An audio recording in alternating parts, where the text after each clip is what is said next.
За би яг одоо хонхрын аршаан гэж хэлдэг юм байна. За нутгийн хүмүүс бол ходоодны аршаан гэж хэлдэг юм биш үү. Энэ хүмүүсийн нутгийн хэллэгээр би дандаа дуудаад яваад байгаа. Түүнээс би одоо энийг ходоодных ч юм уу тиймний аршаан гэж хэлэх одоо надад мэдлэг алга, чадвар алга. За тэгээ нутгийн хүмүүсийн хэллэгээр хэлээд байгаа. За энэ бол яг ингээд төмөр зам ингээд тойронгууд хонхрын яг энийг одоо нөө их урхын ам гэдэг үү, төр урхын ам гэдэг үү. Тэн дотор ороод байдаг юм байна. За тэгээд энэ дээр яг нөө төмөр замын ийм тойрог дотор байдаг юм байна. Яг орц гарцыг хийдэд өгцөн тийм аршаан байна. За энэ аршааныг юу яасныг нь харахаар хамгаалсныг нь харахаар дээрээ маш гоё нэлээд олон жилийн өмнө хамгаалсан болтой юм аа. Тэгээд усны үер орж ихгүйгээр ингэж өндөрлөөд ямар нэгэн бохирдол ороод ирэхэд хоёр тишээ гараа явчихна.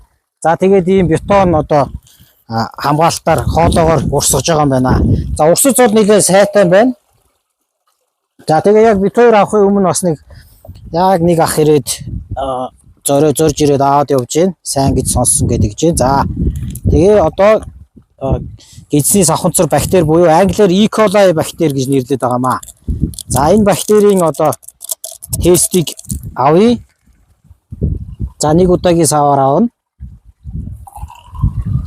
За саяны миний хийчихэж байгаа зүйл бол хүмүүс шинээр үзэж байгаа хүмүүс бол энэ гидсний савханцар бактери гэдэг хүний гидсэн дотор байдаг халуун цустай амьтны гидсэн дотор байх хэвээр бактери байгаамаа.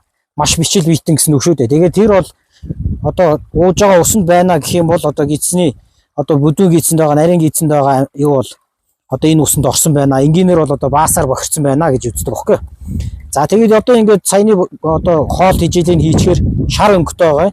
48 цагийн дараа би яг нарны туслаас хол газар 48 цаг хадгалаад үр дүнд нь харах юм бол ийм ногоон байх юм бол одоо эерэг буюу одоо гидсний савханцар бактери байна гэсэн үг. Шар хэвээрээ байх юм бол байхгүй байна гэсэн үг.